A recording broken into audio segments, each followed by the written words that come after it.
नैनं छिन्दन्ति शस्त्राणि नैनं दहति पावका न चैनं क्लेहयन्त्यापो न शोषयति मारुतः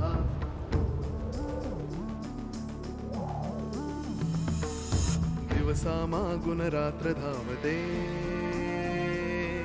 सकाळ संध्याकाळ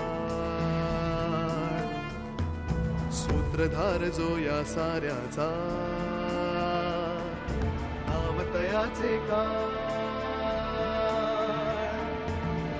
तयाच्या मनात दडले नकळे कधी कुणा क्षणात होते संभव सारे क्षणापूर्वीचे असंभव असंभव असंभव असंभव.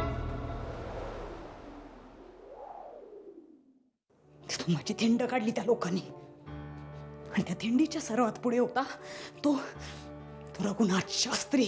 आणि हो, त्या इंदुमतीची जी काही धिंड काढली असं तू मला सांगतेस ते एकदा आता मला तुझ्या डोळ्यांनी बघायचंय. माझं बाळ गेला.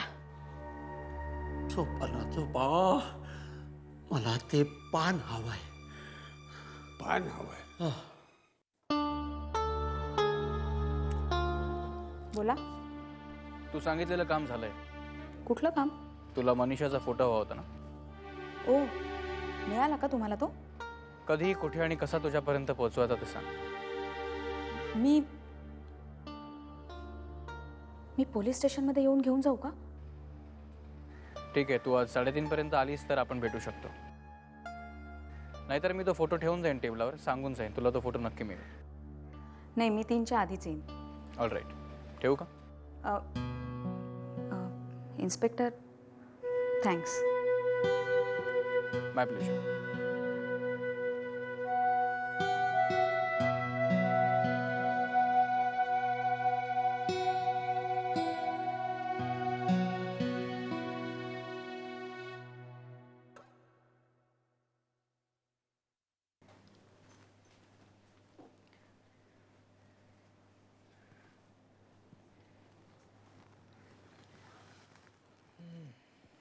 अहो, प्रथमेशच्या शाळेत सांगितलं की त्याचे उद्यापासून स्विमिंगचे क्लास सुरू होत आहेत. 3000 रुपये फी आहे. शुक्रवार आणि शनिवार 6 महिने. कधी भरायचे पैसे? म्हणजे आता नाव नोंदवतानाच भरावे लागतील.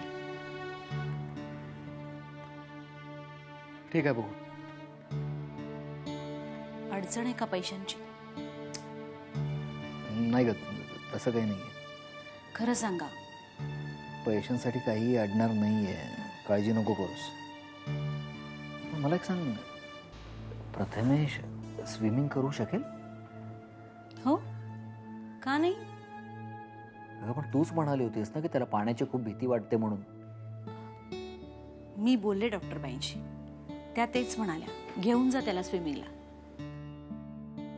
तो जोपर्यंत या भीतीला सामोरा जात नाही तोपर्यंत त्याच्या मनातली ही भीती निघणार कशी?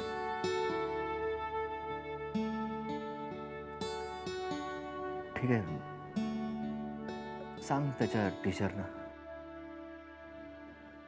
आठवड्याभरात पैसे देतो म्हणून. मी असं करते, माझ्याकडचे आत्ता पैसे देते.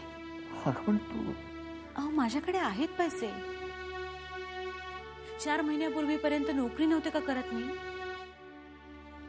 पैसे आहेत, काळजी करू नका. मी चहा घेऊन येते. राधा,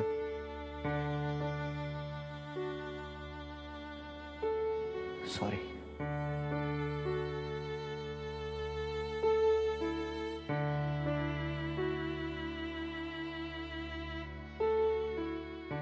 कशाबद्दल?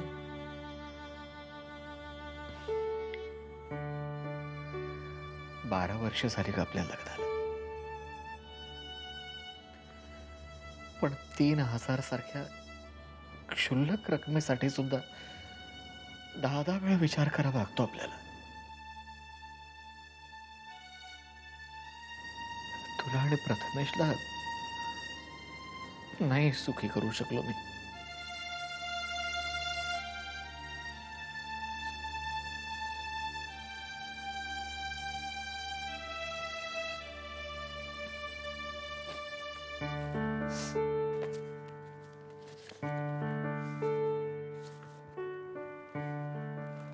हे बघा, प्रथमेशनी काढलंय.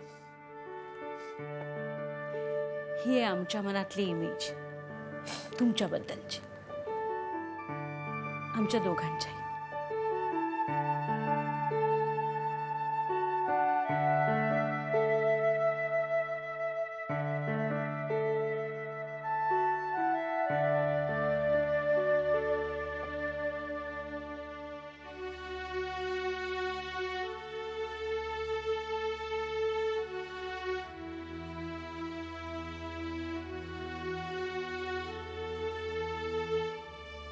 Yes sir. नाही पण पूनम काकू तुम्हाला भेटून गेली ना, त्यामुळे तसा काहीच प्रॉब्लेम येणार नाही. हो, पण त्यासाठी मी आज येतो ना संध्याकाळी ऑफिसमध्ये. हो, आपण सगळ्या फॉर्मॅलिटीज कंप्लीट करू. ओके ओके, या, थँक्यू, बाय. ॲडव्होकेट ओकांशी बोलत होतो. ओह अच्छा. अरे आधी तू एवढी धावपळ करतोयस, पूनमशी बोललायस ना रे? मग तिच्याशी बोलल्याशिवाय मी कसा पुढे जाईन? पूनम काकूशी मी बोललो. पूनम काकू स्वतः ॲडव्होकेट ओकांच्या ऑफिसमध्ये जाऊन त्यांना भेटून आले. ठीक आहे बाबा, त्याला रिमांड कस्टडी मिळाली आहे. आता तोही अवधी संपत आलाय. आपल्याला लवकरच केसची तारीख मिळेल. ही तारीख पुढे पुढे जाऊन खटला लांबू नये एवढीच इच्छा आहे. आणखी एक बाबा, मी पूनम काकूशी बोललोय आणि सांगितलं तिला की मी या केसचा सगळा खर्च करीन. आधी गरज पडली तर आपण आपलं सर्वस्व पणाला लावू, पण बाळला न्याय हा मिळालाच पाहिजे. आणि आपलं पारडं जड आहे. पोलिसांनी त्याला रेड हँड पकडलंय. त्या यशवंतरावला काय किंवा कोणालाही काय पुराव्याशी खेळणं सोपं जाणार नाही. बाबा, हे लोक फार हुशार असतात. ते यशवंतराव सरंजामेचा प्रयत्न चालू आहे त्या अभिमानला मेंटली अनस्टेबल ठरवण्याचा. म्हणजे त्याला कमीत कमी शिक्षा होईल. आणि मग दयेची अपील आहेतच. यांना सगळ्या पळवाटा माहिती असतात बाबा. तो यशवंतराव सरंजामे यासाठी आकाश पाताळ एक करेल.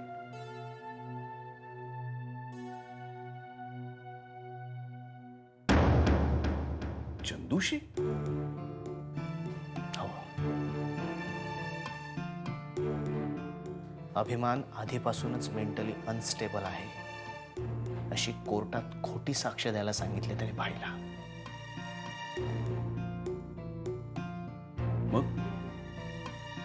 मग काय बाबा, त्याने नकार दिला. भाई आपला आहे बाबा. त्याने पोलीस स्टेशनमध्ये त्याच्या पायावर डोकं ठेवलं होतं, पण ते फक्त तुमच्यासाठी ठेवलं होतं. मला माहिती आहे हे आधी, पण चंदूच्या बाबतीत मला नेहमी हीच काळजी वाटत आली आहे. त्याच्या चांगल्या स्वभावाचा लोक फायदा घेतात रे. पण यावेळी नाही. यावेळी नाही. यासाठी त्याला मात्र मोठी किंमत मोजावी लागली असेल. यशवंतराव सरंजामेकडनं येणारी सगळी कामं बंद झाली असतील ना. आपला भाई खंबीर आहे आणि तो खंबीरपणे आपल्या बाजूने उभा आहे.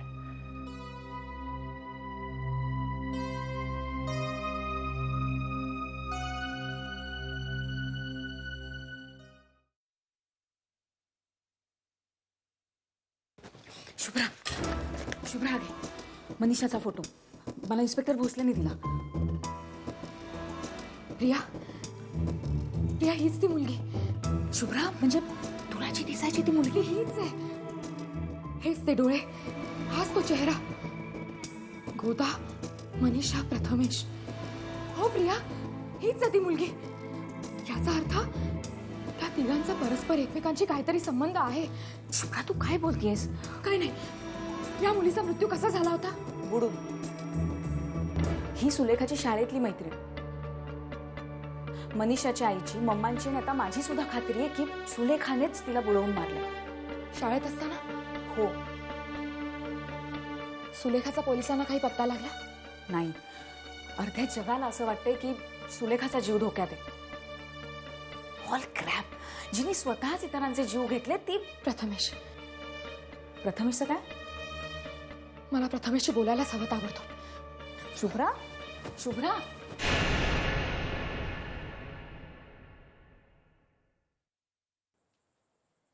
हे शंकरपाळ्या इकडे इकडे ये. काय दिदूबाबा आजारी आहे का रे? माहिती आहे ना, मग कशाला विचारता? नाही ते ठाऊक आहे, पर दवा दारू काही केली का नाही? चालली हे कसली चालली? कसला दवा देत आहे मी सांगतोय. इकडे जवळ ये. काय? हे बघ बाजारात जा, एक पावशेर दारू घेऊन ये आणि गरम पाण्यात त्याला दे. खडकन ताप उतरतोय बघ. खूप बोललात, झोपा आता गपचूप. हो, अरे मी झोपतो रे, पर दिदू बाबाला सांग आता काम कमी कर म्हणावं. मान लटपटायला लागले असं काम करत आहे तर पाय लटपटायला लागतील.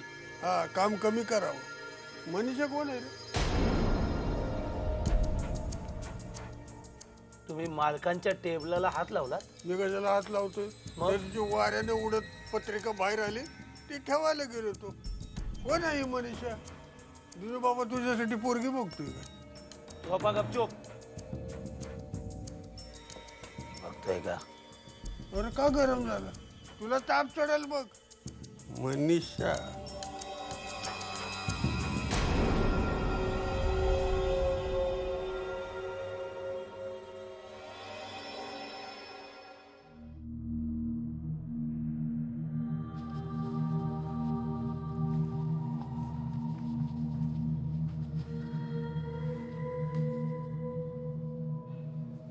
कोण आहे मुलगी?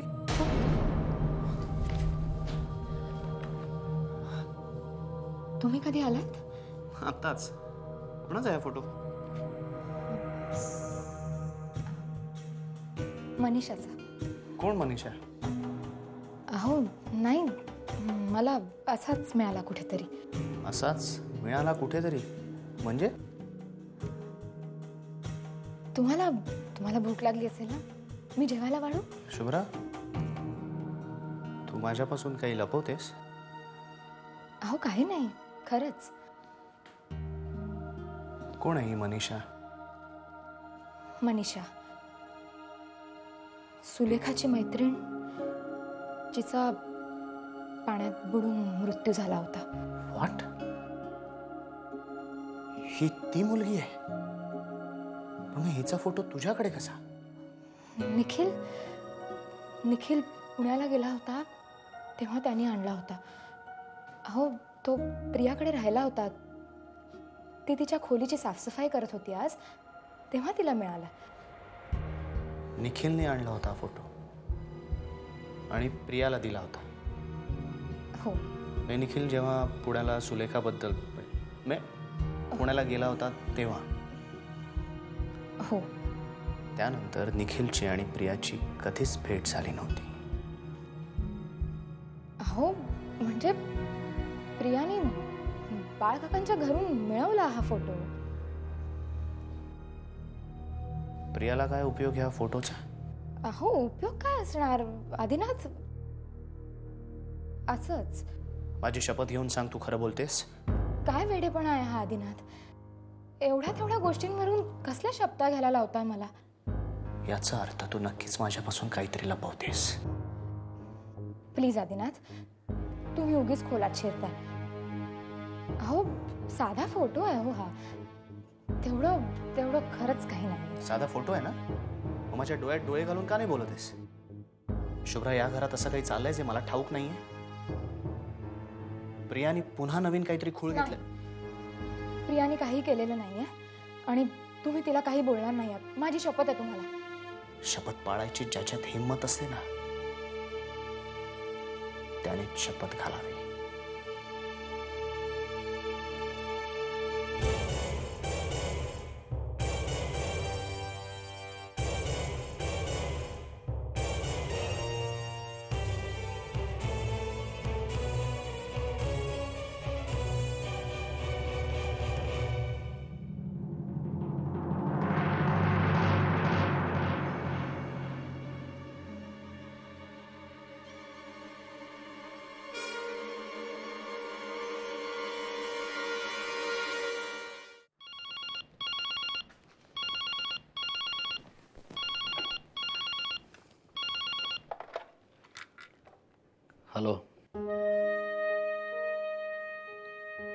चंदू,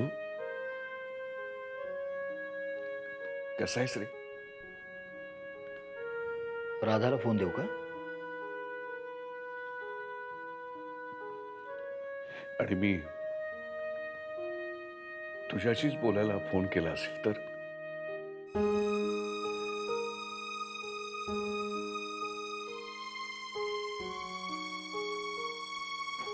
कसा आहेस रे चंदू?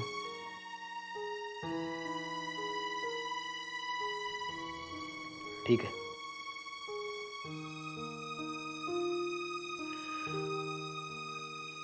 काय चाललंय सध्या? कशाचं? नाही म्हणजे काय काम चाललंय सध्या? चाललंय ना. चंदू, तू कुठल्या अडचणीत नाही असणार रे? म्हणजे पैशाची अडचण वगैरे? छे छे, अजिबात नाही.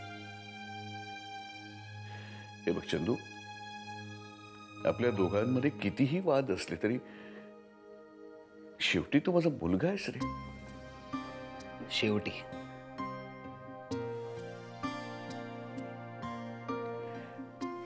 तू अजूनही माफ नाही केलंस तुझ्या बापाला? तुम्हाला माफ करण्या इतपत मोठा झालेलो नाहीये मी अजूनही. मी आपला एक गाढव डोक्याचा अंडर ग्रॅज्युएट माणूस. हातपाय हलवतो पैसे मिळवण्यासाठी आणि जे पैसे मिळतात त्याच्यामध्ये आनंदी आहे मी. ठेवू फोन? काळजी घे रे. तुम्ही सुद्धा.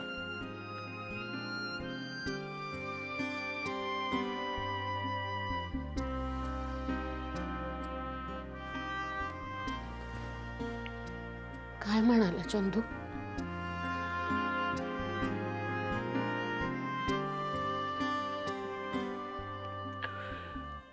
माझ्या एका चुकीमुळे मी माझ्या मुलाला गमावून बसलो.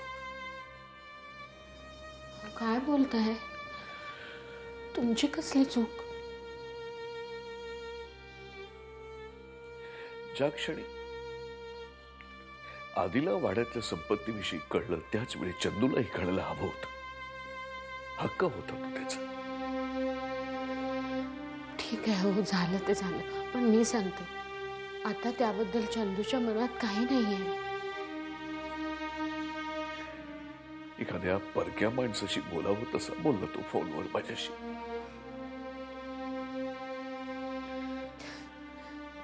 तुमचाच मुलगा आहे ना. मनातले सगळे गैरसमज दूर झाले तरी हे का सोडायचं नाही?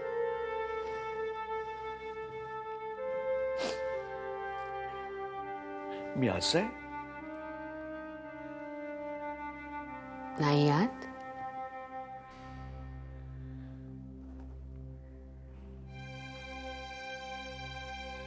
असे नाही कदाचित. सेल्फमेड माणसांच्या बाबतीत हाच मोठा एक दुष्परिणाम असतो.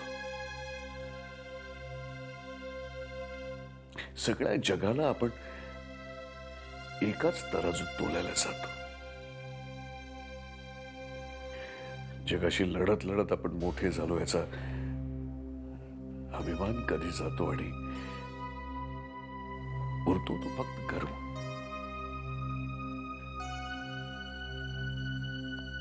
आणि हा गर्वच घात करतो सगळ्याचा.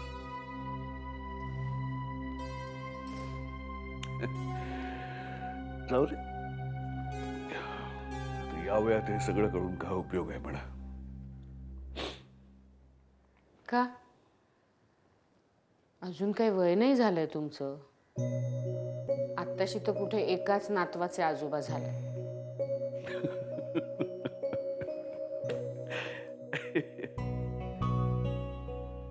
अहो,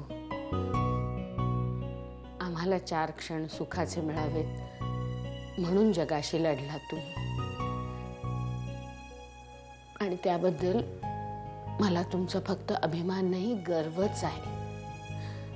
आणि तुम्हाला एकटीला नाही, माझ्या मुलांनाही आहे.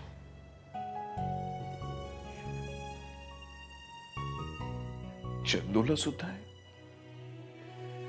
त्याला तर सगळ्यात जास्त आहे, म्हणून तर तो तुमच्यासारखा आहे ना, हट्टी.